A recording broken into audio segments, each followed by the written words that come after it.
Antes de começar a trabalhar, é importante que tenhamos uma boa ferramenta em mãos. JavaScript é uma linguagem que é possível você programar desde editores de texto mais simples. Um simples bloco de notas já é capaz de você escrever um código JavaScript. No entanto, quanto melhor for a ferramenta, mais rápida e mais prática for, mais recursos ela tiver, melhor para o seu dia a dia de desenvolvimento. Você vai ser mais produtivo, vai ser menos suscetível a cometer falhas e, no final das contas, a qualidade do teu código tende a ficar melhor. Eu separei algumas dessas ferramentas, acredito que dentre as mais populares para uso em JavaScript. Apesar de haver desde simples editores de código até IDEs completas que fazem bem mais coisas, que tem um ambiente integrado de desenvolvimento, existe um caminho intermediário que basicamente hoje em dia tem sido mais popular. São editores de texto, são editores de código, eu diria. Não são IDEs completas que fazem milhares de coisas ao mesmo tempo e normalmente tudo tem um preço, então tendem a ser mais lentas, mas também não são ferramentas carecas, ferramentas sem nenhum recurso, ferramentas como um bloco de notas. Então, eu separei algumas delas. A primeira que vamos falar aqui é o Visual Studio Code. O Visual Studio Code vai ser a ferramenta que vamos trabalhar durante todo esse curso. Ela foi eleita a ferramenta do curso, basicamente por ser, de fato, dentre as melhores. Claro que existe sempre uma questão de gosto, de afinidade de cada um, de melhor adaptação de cada pessoa, mas ela traz basicamente todos os recursos que nós vamos precisar aqui. Ela é extremamente rápida, fácil e possível instalar em diversas plataformas diferentes. Por ser, inclusive, a ferramenta desenvolvida pela Microsoft, e nós vamos trabalhar aqui com Angular 2 e necessariamente com TypeScript. Não é obrigatório o TypeScript para trabalhar com Angular 2, mas tem sido o ambiente padrão, e o superset do JavaScript padrão. Vamos tratar disso com calma mais na frente. O TypeScript também foi desenvolvido pela Microsoft, então há uma tendência natural a acreditar que seja a ferramenta mais bem integrada com TypeScript.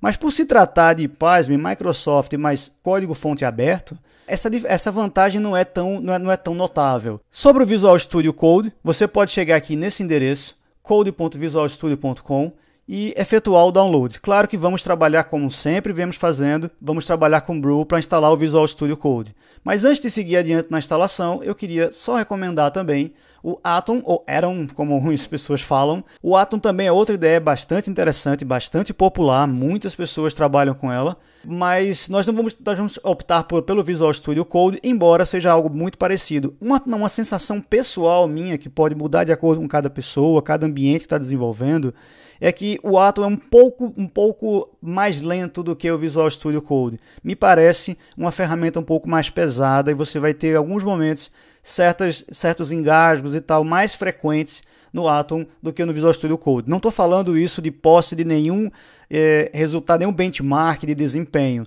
mas basicamente uma opinião pessoal, um feeling que eu tive desde o tempo que comecei a trabalhar com Atom também. O Sublime Text, por outro lado, provavelmente você já conhece, já ouviu falar, é extremamente popular, principalmente pelo desempenho. Já é exatamente o oposto, digamos assim, do Atom na lista das nossas ferramentas aqui. É de fato a ferramenta mais rápida, muitas pessoas trabalham com Sublime e é possível, inclusive, você trabalhar com o Visual Studio Code e você instalar um plugin para que todos os seus atalhos, se já estiver acostumado com o Sublime, ele possa ser utilizado dentro do Visual Studio Code. Não estou dizendo que o Sublime não seria uma boa ferramenta para trabalhar. Fique à vontade, nós só vamos eleger alguma e elegemos o Visual Studio Code como uma ferramenta de apresentação durante o curso. Uma outra ferramenta que vale a pena citar é o Brackets. Brackets também é uma ferramenta bem interessante, acredito que seja um pouco mais nova do que as demais, talvez por isso não tenha ganho tanta popularidade, mas também é uma ferramenta com bom desempenho, me parece ser algo bem trabalhado, algo que você mais ou menos na linha das outras, inclusive com uma interface um tanto quanto parecida. No fim da lista eu queria falar sobre o WebStorm. O WebStorm é a única dessas ferramentas que estamos falando aqui que não é gratuita, não é código-fonte aberto. No WebStorm você precisa, após fazer o download, você precisa de uma licença de uso, né? Você tem 30 dias de experiência e a partir desses 30 dias você vai ser requisitado a inserir uma licença e efetuar o pagamento, claro, dessa licença. Embora seja algo pago, que muita gente pode correr disso, eu acredito que o WebStorm vale muito a pena. Eu tenho mais experiência até com o WebStorm do que com as demais ferramentas que eu citei aqui. Por isso que eu fiz questão de colocar ela na lista. Não exatamente o WebStorm, por ser um desenvolvedor de back-end, eu já trabalho com IntelliJ e já trabalho com PHP Storm também já há um certo tempo. E sinto de alguns momentos uma certa falta de certos recursos que eu estou acostumado, por simplesmente ser uma pessoa que está mais acostumada com esse ambiente do que quem começou agora diretamente no JavaScript, ou quem de fato já há algum certo tempo largou esse ambiente integrado de desenvolvimento para trabalhar com editores de texto, principalmente focado no desempenho. Como sempre, temos a opção de clicar no botão para fazer o download da ferramenta que a gente queira usar, ou simplesmente abrir o terminal e utilizar o Brew para gerenciar todas as ferramentas que a gente vem trabalhando até o momento. Basta então abrirmos o terminal e digitarmos aqui Brew Cask Install Visual Studio Code. Com isso, vamos fazer o download do Visual Studio Code e deixar ele pronto para trabalhar. Ok, instalado. Vamos procurar aqui pelo Visual Studio Code. E abrimos o editor. Estamos com o Visual Studio Code aqui aberto. E eu queria falar um pouquinho sobre as ferramentas dele e instalar certos plugins que vão ser úteis durante o nosso curso e algumas configurações a mais também que você pode fazer, pode optar por coisas um pouco diferentes, mas que vai dar uma certa base para que a gente possa trabalhar de uma maneira mais uniforme. A primeira coisa que eu queria falar aqui são esses ícones do lado esquerdo, que eles remetem a certas funcionalidades. A primeira aqui é o Explorer. Como nós abrimos o Visual Studio Code sem estar em nenhum diretório especificamente, vou até mostrar como que a gente pode fazer isso a partir do terminal. Ao clicar aqui, nós vamos simplesmente ter uma área dizendo que não há nenhum arquivo em aberto. A única coisa que está em aberto aqui é esse arquivo sem nenhum título, que não está salvo em lugar nenhum. E o que poderia ser aqui o diretório que vamos listar do nosso projeto, ele está mandando que a gente clique para abrir algum diretório, porque ele está no limbo, não está em canto nenhum. O segundo ícone aqui é o ícone de busca, que também é bem interessante. É uma ferramenta de busca normal, como qualquer outro editor de texto, com a possibilidade de buscar em todo o diretório, utilizar certos recursos a mais aqui para substituição, para buscar dentro de certos arquivos, excluir certos arquivos, enfim. Um ponto que é bem interessante é esse plugin para o Git já built-in. Então, o Git é uma ferramenta que aconselho que você tenha ela instalado. Não coloquei aqui o Git como uma ferramenta que nós precisaríamos baixar e configurar. Já ficou grande demais essa seção de downloads e instalações de ferramentas. É bem trivial, então é muito fácil encontrar material. Mesmo que você nunca tenha trabalhado com Git, é muito fácil encontrar material falando sobre como instalar o Git. E normalmente é possível, onde quer que você esteja trabalhando, que haja o Git já instalado. Então, aqui o Visual Studio Code traz a opção de você integrar com o Git sem precisar baixar nenhum plugin. Muito embora existem outros plugins que dão ainda mais capacidade, dão ainda mais recursos para trabalhar com o Git.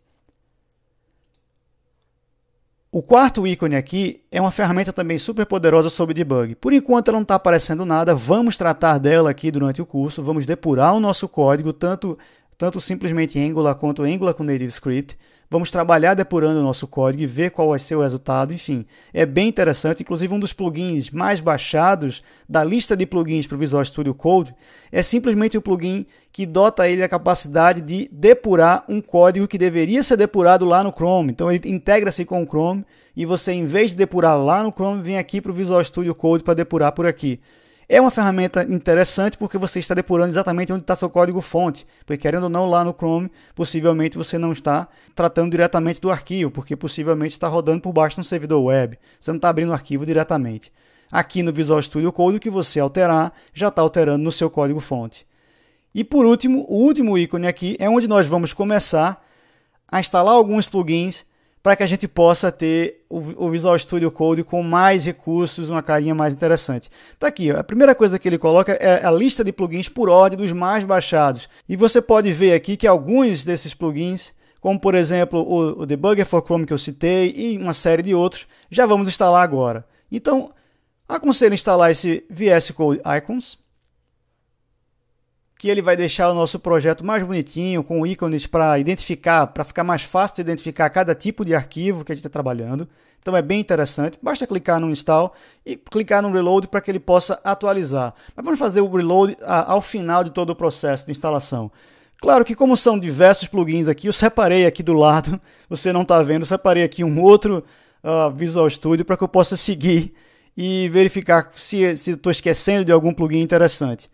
Já que vamos trabalhar aqui com Angular o tempo inteiro, nada mais interessante que nós vimos aqui para buscar certos plugins a ver com Angular. Então, eu vou instalar o primeiro deles, que é o mais baixado aqui da lista. É esse Angular 2 aqui, TypeScript Snippets. Ele é bem interessante, vai nos dar uma mão na roda muito boa. E já que estamos trabalhando também com o NativeScript, vamos instalar tanto esse primeiro, esse oficial aqui da Telerik, que é a empresa que faz NativeScript, quanto esse segundo, que também traz alguns snippets com NativeScript mais Angular 2, que é exatamente o que a gente está trabalhando aqui, né? É possível baixar mais coisas aqui, instalar outros plugins. Eu não tenho muito hábito com esses plugins aqui abaixo, mas fique à vontade para testar, para instalar e ver se eles são também interessantes. Outro plugin que eu considero bastante interessante é o plugin de JavaScript, ES6, é esse plugin aqui embaixo, que vai nos ajudar em certos snippets para JavaScript na versão mais nova. Vamos ter uma aula especificamente sobre ES6 e é bem interessante trabalhar com esse plugin também. Deixa eu dar uma olhada aqui em outros plugins que vamos trabalhar. Vamos discutir também como lintar o código, então vamos baixar tanto o ESLint, já para dotar o nosso Visual Studio da capacidade de ler arquivos de configuração de lint e já nos dá o erro em tempo de desenvolvimento, melhor do que esperar que nós em tempos de build ou em algum outro momento executamos o lint para checar se o nosso código está dentro de uns padrões que vamos trabalhar. Então isso vai ser um assunto que vamos falar mais na frente, mas já vou instalar aqui a ferramenta daqui por diante. E uma outra ferramenta também interessante, e aí nesse caso não é exatamente para JavaScript, é para TypeScript, que também vamos estudar aqui. Vamos instalar aqui o TSLint para nos ajudar também a lintar código TypeScript. Existem diversos outros plugins que podemos instalar, mas esses são basicamente os plugins que eu queria recomendar logo de cara, né? Então, eu agora vou clicar aqui para dar um reload, e após essa janela abrir novamente, vamos ver quais são os plugins que já temos aqui.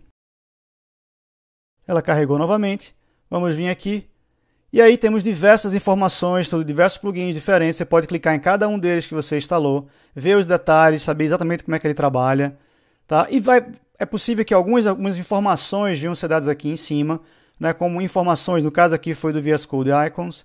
É possível que ele, nesse momento, até no caso aqui, ele nem deu esse problema, mas talvez ele aconteça de acordo com algum plugin que você venha instalar, ele já ocorra algum erro porque ele não está configurado, então é interessante que você veja nos detalhes como é que faz para configurar o plugin que você instalou, mas basicamente essa é a lista fundamental. Caso haja algum novo plugin ao longo do desenrolar do curso que eu venha a querer colocar, é só vir aqui, é muito fácil, e instalar esse plugin.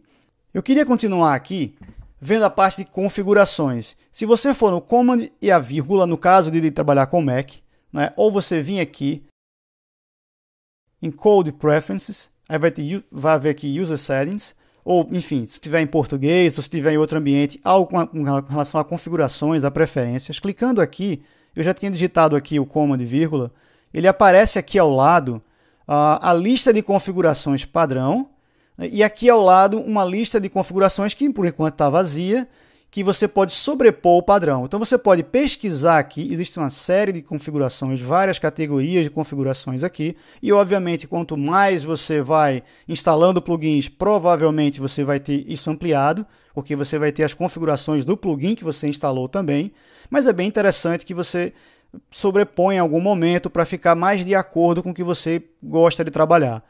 Então eu vou digitar também aqui o Command B, para fechar essa área do lado esquerdo, a área que nós abrimos ao clicar num desses botões aqui. E vamos substituir essas configurações por algumas que vão ser utilizadas durante o nosso curso. Se você pesquisar aqui, para lhe ajudar a achar a configuração que você vai sobrepor, você vem aqui nesse lado esquerdo e digita o início, digita de alguma maneira a configuração que você queira utilizar. Por exemplo, vamos trabalhar aqui com Files. Temos duas aqui de Files para trabalhar. A primeira delas vai ser o Exclude. Então, nesse lado esquerdo está dizendo o seguinte: todo e qualquer arquivo dentro de qualquer diretório, esses dois asteriscos aqui mostram qualquer diretório, não importa o que venha nele, barra, por isso que é um diretório, e se o arquivo for .git, se o arquivo for .svn, se o arquivo for .hg ou .dsstore, aquele arquivo muito comum de ser gerado automaticamente no ambiente Mac, eles vão ser automaticamente ocultados da lista de projetos, desse lado esquerdo aqui, da lista de arquivos dentro do seu diretório. Então, podemos chegar aqui, colocar esse cara do lado de cá, e a gente vai, por enquanto, não vamos mudar a configuração básica dele. Deixa eu só organizar aqui, para ficar bem indentado. Por enquanto, não vamos mudar a configuração básica dele. Vamos deixar como está, mas eu vou colocar esse Files Exclude aqui, embora seja exatamente a mesma coisa, não mudei nada, porque ao longo do curso nós vamos querer esconder certos detalhes. Uma outra configuração aqui, isso aqui é um JSON básico, outro também a ver com Files, é o Trim Trailing Whitespace, para evitar que o seu código entre certas coisas que você não gostaria que tivesse lá. Deixa eu só ampliar essa área aqui. Você não gostaria que tivesse lá, como espaços, enfim, você não gostaria que tivesse isso lá. Isso aqui vai ser uma regra, um padrão nosso que vamos escrever no nosso lint file. E nós não vamos permitir que o arquivo seja, que haja uma linha terminando com um espaço, que ao salvar o arquivo, automaticamente as linhas que tiverem com espaço no final vão ser apagadas esses espaços. Agora vamos trabalhar com editor. Existe uma categoria aqui, Editor, Tab Size, que o padrão aqui é um tab de 4. Vamos trocar esse tab aqui de 4 para 2, simplesmente para que o código fique mais compacto e seja mais fácil visualizar. E já que estamos falando sobre o código ficar compacto, vamos também configurar o nosso código para nos avisar quando estamos com a linha muito grande. Se você pesquisar aqui Editor Rulers, o padrão não existe régua nenhuma. Essa régua aqui é aquela linha vertical que fica numa certa coluna do seu editor de texto. Por acaso não tem nenhuma, você pode colocar aqui, é muito comum, algumas empresas, no caso a empresa que eu trabalho, por exemplo, existe uma lint rule que exige que nós trabalhamos com no máximo 80 colunas dentro do nosso código fonte. Que isso facilita quando você salva o código e alguma outra pessoa da sua equipe vai trabalhar com esse código, ela pode ter o hábito de dividir o editor em vários editores diferentes. Como aqui nós temos uma área esquerda e uma área direita na parte de settings, é possível que você tenha isso em vários editores diferentes. Aqui vai estar aberto um JavaScript, aqui é aberto um HTML, enfim. Vamos ter vários arquivos diferentes e é interessante que eles sejam compactos o suficiente para que não haja aquela rolagem horizontal em todos os arquivos que a gente venha trabalhar. Uma vez salvo isso, nós temos o Visual Studio já configurado para o ambiente que nós vamos trabalhar durante o curso.